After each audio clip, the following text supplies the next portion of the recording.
A paz do Senhor, povo de Deus, que a graça do Senhor Jesus esteja sobre cada um de vós. Quem vos fala é Israel Lucas e para a glória de Deus nós retornamos nas gravações da Escola Bíblica Dominical. Eu peço que você que está em casa, deixe o seu like, inscreva-se no nosso canal, compartilhe o nosso vídeo para que mais pessoas sejam edificadas por meio da palavra de Deus. Nós preparamos tudo isso com carinho. Venha acrescentar nas aulas que você prepara com tanto afinco, estudando, e isso venha somar aí na sua preparação dominical, ok? Deus os abençoe grandemente.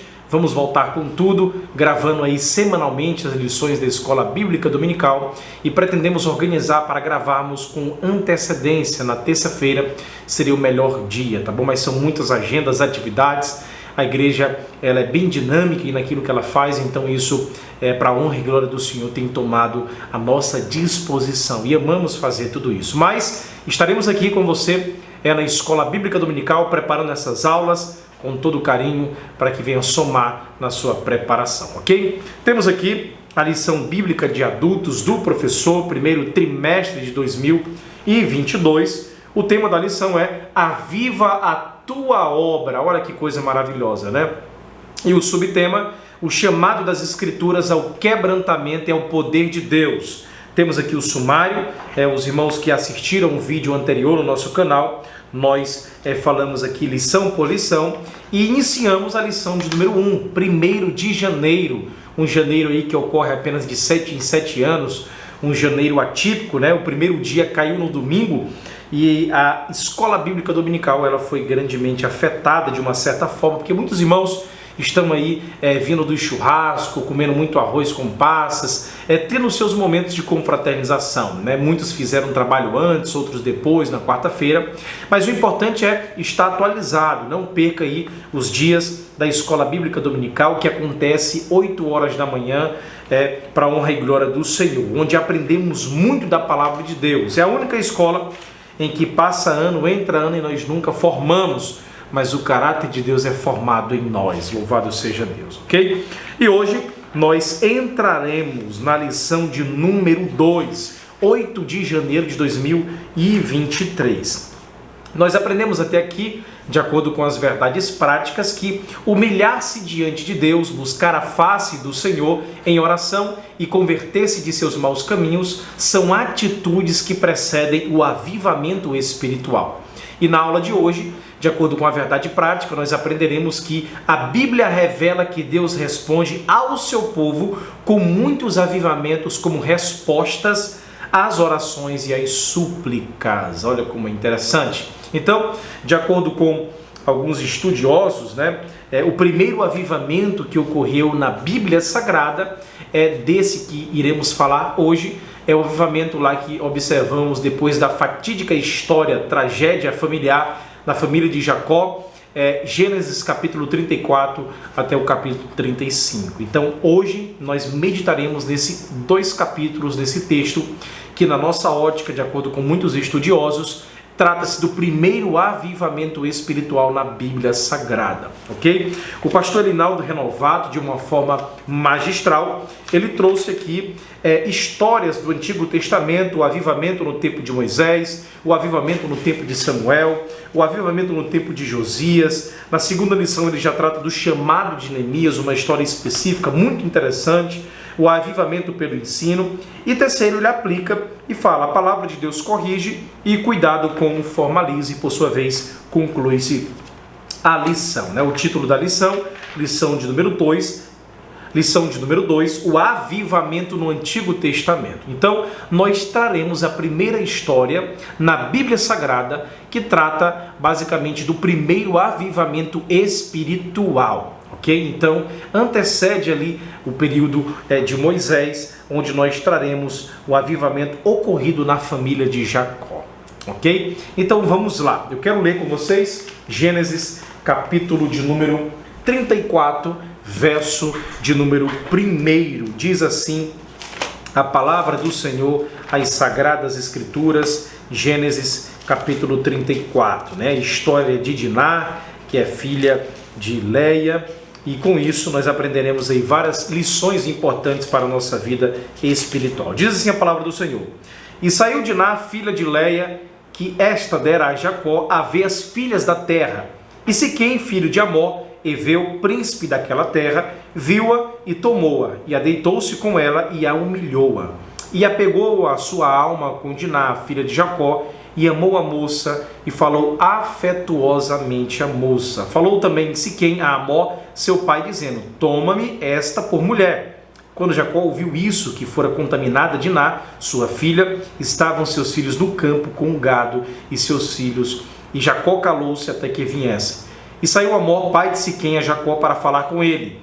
E vieram os filhos de Jacó do campo, e ouvindo isso, entristeceram-se os varões, e iraram-se muito, pois aquele fizera doidice em Israel. Está assim a versão Almeida Revista e Corrigida. O que não se devia fazer assim. Então vamos lá, eu quero resumir aqui a história é um pouco longa, mas trata-se do fato aí de Diná e os siquemitas, né? No capítulo 31, verso 13, quando olhamos aqui o contexto de Gênesis capítulo 34, nós observamos que Deus havia ordenado que Jacó se estabelecesse na terra de seu pai, Isaque. Jacó, ele faz o contrário. O que ele faz? Ele se estabelece perto da cidade pagã de Siquém. Aqui que está o problema. Já começou desobedecendo a Deus. Então, a sua filha de Jacó, com a esposa, mais antiga de Jacó, chamada Leia, e a sua filha chamada Diná, provavelmente era uma adolescente, Ela tinha saído para passear, para ver o que a Bíblia chama de as filhas da terra, as filhas da terra, que eram nada mais do que mulheres ímpias da região de Siquém, ou seja, Diná, ela saiu sozinha para visitar as suas amigas e foi molestada. De fato, ela sofreu abuso. O texto deixa isso bem claro, no campo, por um jovem chamado, o príncipe daquela localidade chamado Siquém. Aqui que está o grande problema.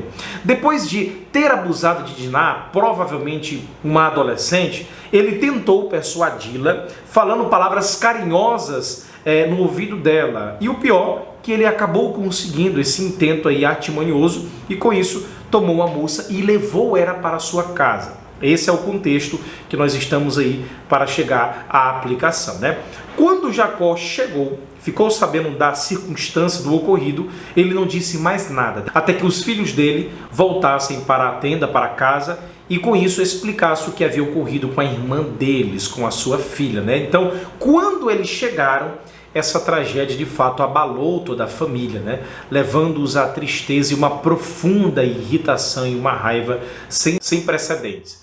Essa crise, por sua vez, exigiu, obviamente, em circunstâncias horríveis, uma reunião entre a família. Estou apenas resumindo para que o irmão venha entender. Amor e Siquém de um lado e Jacó e os seus filhos de outro, numa circunstância terrível. Amor, o que ele fez? Ele usou como argumento que Siquém queria Diná como a sua esposa, que o seu filho amava Diná. E para isso, ele ofereceu para Jacó, os seus filhos, direitos à família de Jacó nas terras dele. Casamentos mistos, livre comércio, por exemplo, pudessem possuir as filhas dele, as suas terras, enfim. Siquém, desesperada, também ofereceu aí uma quantidade que o próprio Jacó e os filhos pudessem estabelecer, para ver como é que ele estava desesperado com aquela situação. Uma grande fortuna pela reparação do que havia ocorrido com aquela moça, Então, o texto diz que foram os filhos de Jacó que propuseram nessa negociação que todos se circuncidassem, ou seja, os filhos de Jacó, observando ali a negociação com o pai, falaram que poderiam aceitar, mas com uma condição prévia de que todos os siquemitas que habitavam naquela localidade pudessem ser circuncidados, como era costume na marca a marca que Deus tinha estabelecido entre o povo dele, traduzindo aí com aliança, como aquilo que Deus faria com o povo, os descendentes de Jacó, israelitas, os israelitas, posteriormente onde adviria o próprio Messias. Com isso, Amós e Siquém não estavam percebendo a armadilha que estes iriam cair.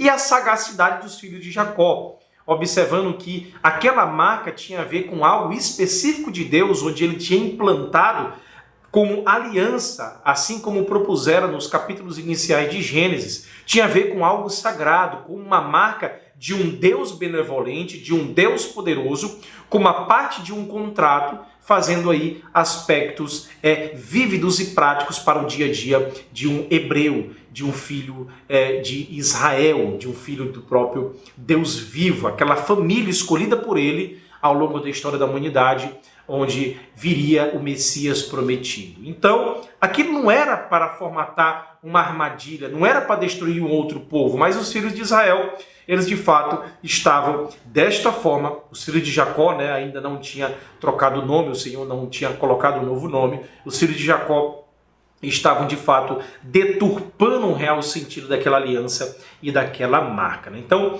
os filhos de Jacó, eles estavam usando a aliança, aquela marca de Deus, com propósitos vis, com propósitos maldosos, destrutivos. E ao voltar para a sua terra, pai e filho, Amós e Siquém, eles conversaram com todo o povo, convenceram o povo de se circuncidar, todo macho, como diz a Bíblia, que pode empunhar uma espada, e isso deixou os homens debilitados por alguns dias, devido àquela delicada operação, a circuncisão que ocorrera. Então, aproveitando-se dessa situação, Simeão e Levi, o texto é bem claro, eles matam todos os homens daquela região.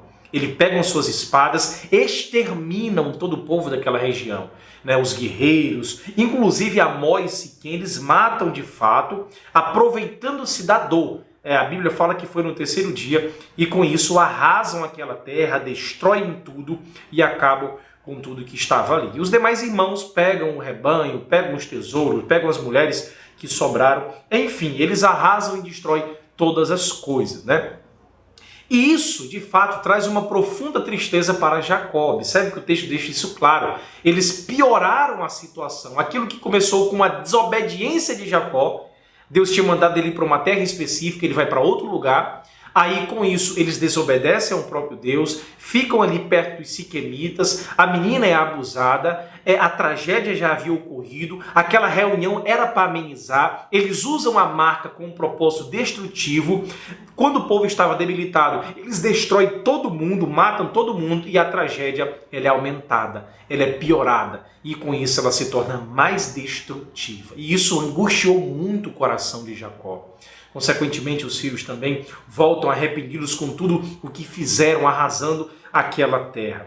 Agora, quando nós entramos no capítulo 35, nós observamos que acontece algo inesperado, Deus, ele encontra Jacó em profunda tristeza pelas tragédias que ocorreram. E é aqui que entra o avivamento espiritual, aqui que entra a renovação espiritual. Interessante que o texto ele deixa claro que a palavra de Deus foi direta e simples a ele.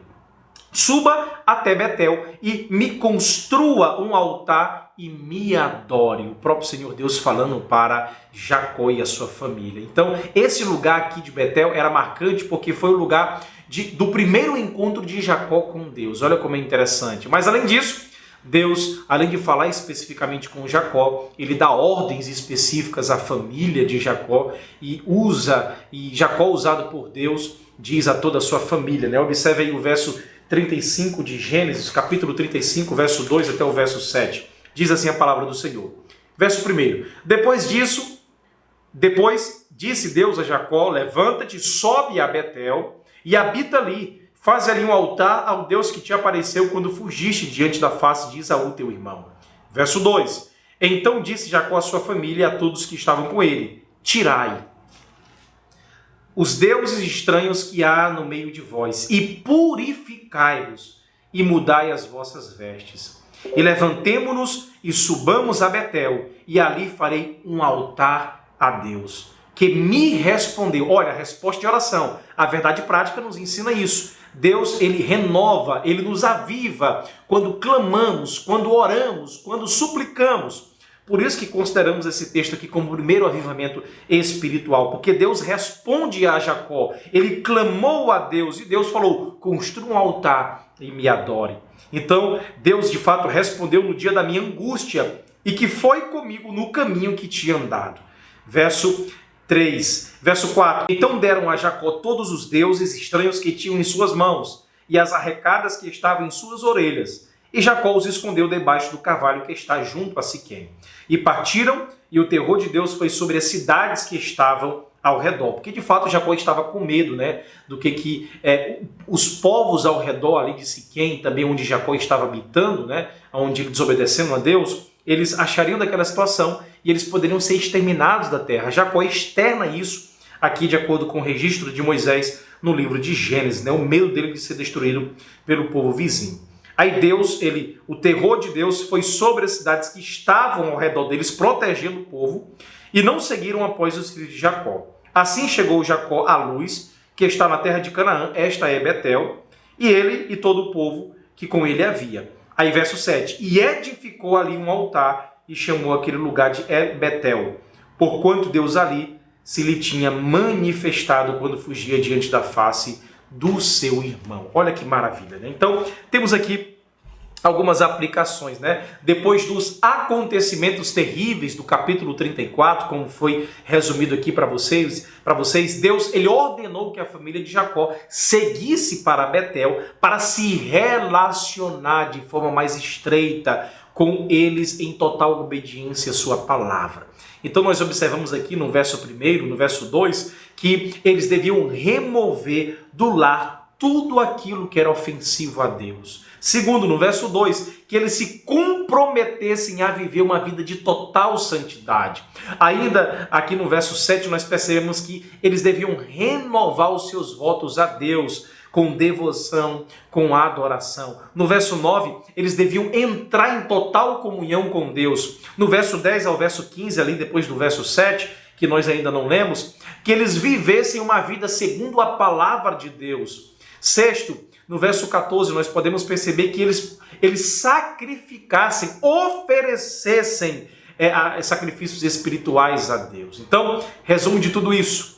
Por causa dessa renovação espiritual de Jacó, ele voltou a experimentar a proteção, a presença, a revelação e a bênção de Deus. Então, consideramos aqui o primeiro avivamento espiritual na Bíblia Sagrada, né? Eu agora aplico, questionando para você, querido professor, querido ouvinte, querido aluno, e você que também vai aplicar em sala de aula, quer renovo espiritual para a tua vida? Você quer ser renovado verdadeiramente? Primeiro, retire do seu coração os altares construídos. Orgulho, mentiras, fofoca, inveja, bens materiais, imoralidade sexual. Se de fato quer experimentar o renovo da parte de Deus, nós devemos retirar os altares que nós construímos para nós mesmos. Nunca adore nenhum outro Deus, porque o Senhor é zeloso. De fato, o Deus que nós servimos é um Deus zeloso. Diz lá Êxodo capítulo 34, verso de número 14. Segundo, comprometa-se a viver em santidade com Ele. Hebreus capítulo 12, verso 14 fala: esforcem-se para viver em paz com todos e para serem santos. Sem santidade ninguém verá o Senhor. Queres ver o Senhor? Viva uma vida de santidade. Se tiveres no teu coração altares construídos para a tua própria adoração, para o teu próprio deleite, você nunca verá o Senhor. Porque os olhos espirituais só enxergam coisas espirituais quando estamos vivendo espiritualmente na presença daquele que é santo. Quer ver o Senhor? Viva uma vida de santidade. Terceiro, renove seus votos com Deus em devoção e adoração. Salmos fala assim, 51, verso 12, confissão de Davi: devolva-me a alegria da tua salvação e sustenta-me com um espírito pronto a obedecer. Queres ver Deus? Queres entender aquilo que Deus tem para a tua vida? Volte-se a Ele com votos de adoração, de obediência, com a tua própria vida na presença dEle. Quarto, clame ao Senhor. Jeremias 33, verso 3. Clame a mim e eu o responderei e direi a vocês coisas grandiosas e insondáveis que você não conhece. Clame ao Senhor, adore na presença dEle, prostre os vossos joelhos na presença daquele que é grande, que conhece todas as coisas. O avivamento no Antigo Testamento nos prova que Deus sempre está no controle, apesar das tragédias que ocorrem em nossa vida. Ele estar no controle não significa que ele interfere no processo o tempo todo, mas ele usa aquilo que ocorreu para trazer o povo de volta para a sua presença em adoração. Então o segredo é: clame ao Senhor, suplique diariamente pela presença dele em sua vida. Esteja na presença dele todos os dias da sua vida. É isso que devemos fazer. Quinto, viva segundo a palavra. O pastor Linaldo Renovado coloca a importância de voltarmos à palavra, que possamos estar voltados, coração, mente, alma, intelecto, tudo olhando para a palavra de Deus. João capítulo 14, verso 15. Se vocês me amam, obedecerão os meus mandamentos. Como é que eu posso dizer que amo a Deus se não obedeço a sua palavra, os seus mandamentos e as suas verdades eternas? Então, quer amar a Deus, conheça o Deus do amor por meio da palavra que tanto te amou e que diariamente te confronta a estar na presença dele. E por último, seja um sacrifício vivo a Deus. Romanos capítulo 12, verso 1. Portanto, irmãos, rogo pelas misericórdias de Deus que se ofereçam em sacrifício vivo, santo e agradável a Deus. Este é o culto racional de vocês. Então digo aqui para encerrar, o nosso culto racional a Deus nunca será frio, nunca será apático, nunca entrará em uma morbidão espiritual, sem vida, quando nos entregamos de mente, razão, intelecto a Ele. Então, eu digo para você, antes da liturgia, vem a nossa entrega total. Antes do ao abrirmos este culto, sabe o que acontece? Nós entregamos o nosso culto diário a Ele, porque Ele é merecedor de todas as coisas. Tá bom? Deus abençoe. Até a próxima lição.